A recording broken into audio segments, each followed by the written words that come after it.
আমার সন্তান যেন থাকে দুধে ভাতে। অন্নপূর্ণার কাছে বর চেয়েছিল ঈশ্বরী পাটনি। তার মতো আমরাও চাই, পাশাপাশি চাই আমার সন্তান যেন থাকে ফুলে ফলে।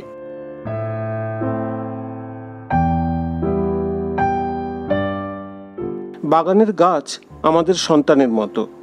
গাছগুলো সারা বছর যেন সুন্দর ও তরতাজা থাকে। সমস্ত বাগানির এটাই স্বপ্ন। আর এই স্বপ্ন পূরণের জন্য সবসময় যে দামি সার বা ওষুধ কেনা দরকার তা কিন্তু একেবারেই নয়। সবার পক্ষে সেটা সম্ভবও নয়।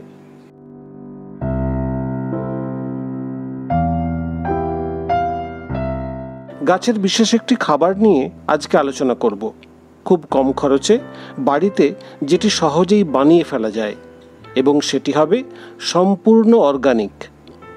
যে অর্গানিক খাবারের কথা বলবো সেই খাবারটি কি তা জানার আগে ছোট্ট করে জেনে নিই মাটির ভেতরের কিছু কথা। আমরা যারা বাগান করি তাদের এই বিষয়টি জানা খুব দরকার। কোনো গাছ তখনই সুস্থ এবং সবল হবে যখন সে সঠিক মাত্রায় মাটি থেকে সমস্ত রকম পুষ্টিমৌল গ্রহণ করতে পারবে। মাটির মধ্যে থাকে অসংখ্য জীব এবং অণুজীব। মাটির মধ্যে থাকা পোকামাকড় এবং কেঁচোকে সহজেই আমরা দেখতে পাই, কিন্তু অণুজীব বা মাইক্রোবস মাইক্রোস্কোপ ছাড়া খালি চোখে দেখা যায় না। যদি মাইক্রোস্কোপের নিচে 1 গ্রাম মাটি রাখা যায়, তার মধ্যে 1 কোটিরও বেশি মাইক্রোব থাকে। বিজ্ঞানীরা বলেন 1 চামচ মাটিতে যত সংখ্যক অণুজীব থাকে, গোটা পৃথিবীতে তত মানুষ থাকে না।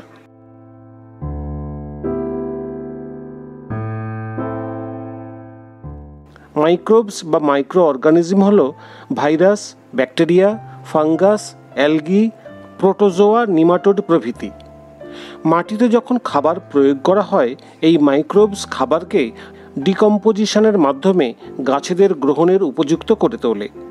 তাই মাটির মধ্যে অণুজীবের সংখ্যা যত বেশি থাকবে, তত বেশি গাছ মাটি থেকে খাবার গ্রহণ করতে পারবে।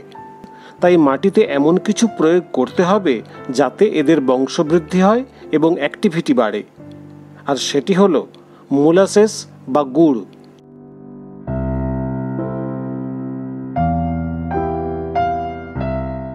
গুড় যেমন আমাদের অনেক উপকার করে, তেমনি গাছেদেরও বিভিন্ন রকমভাবে সাহায্য করে। কিভাবে তা করে একে একে এবার তা জেনে নেব। গুড় হলো কার্বোহাইড্রেট এবং খনিজ পদার্থের প্রাকৃতিক উৎস, যা মাটির গুণমান উন্নত করতে পারে এবং উদ্ভিদের স্বাস্থ্য ভালো করতে পারে। গুড়ের মধ্যে থাকে অসংখ্য ব্যাকটেরিয়া এবং ফাঙ্গাস, যা কোনো অর্গানিক ম্যাটারকে সহজে ডিকম্পোজ করতে পারে। গুড়ের মধ্যে কার্বন থাকে 29.7%। মাটিতে কার্বনের আধিক্য থাকা খুবই গুরুত্বপূর্ণ, কারণ এই কার্বনই মাইক্রোবদের ফেভারিট খাবার। ব্যাকটেরিয়ার একটি স্ট্রেন হলো অ্যাজেটোব্যাক্টার, যেগুলি থাকে ভালো কম্পোস্ট এবং স্বাস্থ্যকর মাটির মধ্যে। এই ব্যাকটেরিয়া ডাল জাতীয় গাছের মূলে থাকা রাইজোবিয়াম ছাড়াই গুড়ের মধ্যে থাকা চিনি ও কার্বোহাইড্রেট খেয়ে মাটির মধ্যে নাইট্রোজেনের যোগান ঠিক রাখতে পারে। যখন মাটিতে গুড় ব্যবহার করা হয়, তখন অণুজীবের দল ডিকম্পোজিশন প্রসেস চালাতে থাকে এবং এদের পপুলেশন দ্রুত বাড়তে থাকে। মাটিতে থাকা অর্গানিক ম্যাটার যেমন শুকনো ঘাস, পাতা, বিভিন্ন কম্পোস্টকে ভেঙে এমন ফর্মে তৈরি করে যেটা গাছেদের গ্রহণ করতে সহজ হয়। এই প্রসেসকে বলে মিনারেলাইজেশন।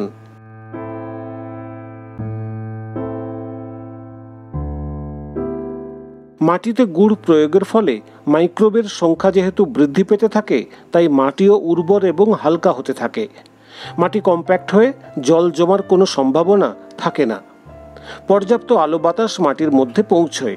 এর ফলে গাছের শিকড় মজবুত হয়। এছাড়া গুড়ের মধ্যে থাকে বেশ কিছু ম্যাক্রো এবং মাইক্রো নিউট্রিন। গাছেদের প্রধান পুষ্টিমৌল এনপিকে ছাড়া গুড়ের মধ্যে বেশি থাকে ক্যালসিয়াম, ম্যাগনেসিয়াম এবং সালফার। সেই সঙ্গে আছে কপার, আয়রন, ম্যাঙ্গানিজ, সোডিয়াম এবং জিঙ্ক। তাই মাটিতে গুড় ব্যবহার করলে সহজেই এই পুষ্টিমৌলগুলো পেতে পারে গাছ।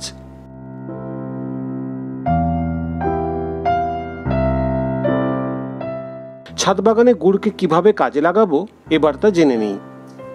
Kitchen compost, lip compost, cow dung compost বা ভার্মি কম্পোস্ট তৈরি করার সময় যদি গুড় মেশানো যায় তাহলে সেই কম্পোস্ট দ্রুত তৈরি হয়।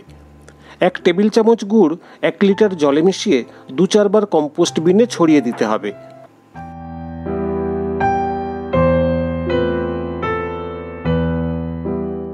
ওয়েস্ট ডিকম্পোজার তৈরিতে প্রধান উপকরণই হলো গুড়।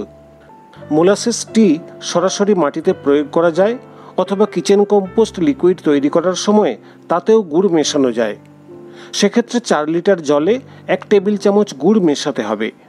গুড়ের মধ্যে যেহেতু শর্করা আছে, মাইক্রোবদের পাশাপাশি মাটিতে থাকা কেঁচোদেরও এটি পছন্দের খাবার। এই মোলাসেসটি সরাসরি গাছে স্প্রেও করা যাবে। এর মধ্যে যে নিউট্রিন এবং সুগার আছে তা গাছ পাতার মাধ্যমে সরাসরি গ্রহণ করতে পারে।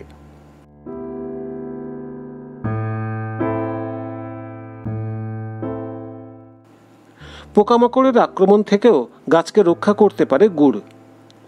1 চা চামচ গুড় এবং যে কোনো লিকুইড সাবান 1 চামচ 1 লিটার জলে মিশিয়ে বিকেলের পর গাছে স্প্রে করা গেলে পোকামাকড়ের আক্রমণ গাছে কম হয়।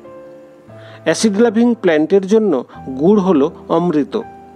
জবা, বেল, জুঁই, গন্ধরাজ ছাড়াও বাগানের বেশিরভাগ ফুলের গাছ একটু অ্যাসিডিক মাটি পছন্দ করে। তাদের জন্য গুড় খুব ভালো কাজ দেয়।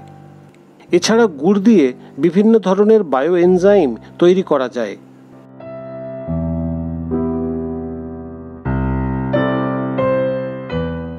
বাগানে গুড় ব্যবহার করার সময় কিছু সাবধানতা অবলম্বন করতে হবে। উপকারিতা আছে বলে ঘন ঘন গাছে গুড় ব্যবহার করা যাবে না। অতিরিক্ত গুড় ব্যবহার করলে মাটির পিএইচ লেভেলে সমস্যা হবে, মাটি বেশি অ্যাসিডিক হয়ে উঠবে।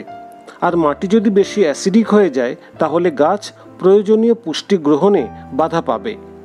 মাসে একবার করে ব্যবহার করলে সব থেকে ভালো ফল পাওয়া যাবে। মাটির পিএইচ সাধারণত 7-এর আশেপাশে থাকা দরকার। গুড় সরাসরি মাটিতে প্রয়োগ করা যাবে না। সবসময় চেষ্টা করতে হবে তরল আকারে দেওয়ার, না হলে পিঁপড়ে সহ অন্যান্য পোকামাকড়ের উপদ্রব বেড়ে যাবে।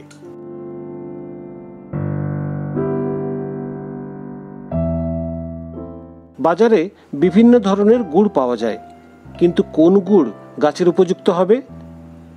চিটাগুড় বা ব্ল্যাক স্ট্র্যাপ মোলাসেস, এই গুড় মাটি সংশোধনের জন্য সবচেয়ে ভালো, কারণ এতে পুষ্টি সব থেকে বেশি থাকে।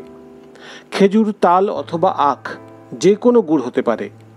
টিনের মধ্যে যে গুড় পাওয়া যায় সেটাও ব্যবহার করা যেতে পারে।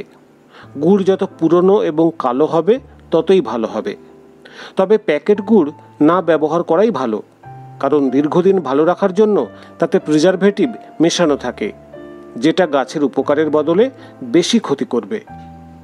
ছাদ বাগান করতে গিয়ে আমি দীর্ঘদিন ধরেই গুড়ের ব্যবহার করছি এবং দুর্দান্ত ফল পেয়েছি। চাষের জমিতে কৃষক বন্ধুরাও বিভিন্ন সময় গুড়ের ব্যবহার করেন। পশু পাখিদের খাবার তৈরিতেও এর ব্যবহার করা হয়। সব থেকে বড় কথা, এটি যেমন 100% অর্গানিক, তেমনি কোনো সাইড এফেক্ট নেই। তাই আপনারাও নিশ্চিন্তে এটি বাগানে ব্যবহার করতে পারেন।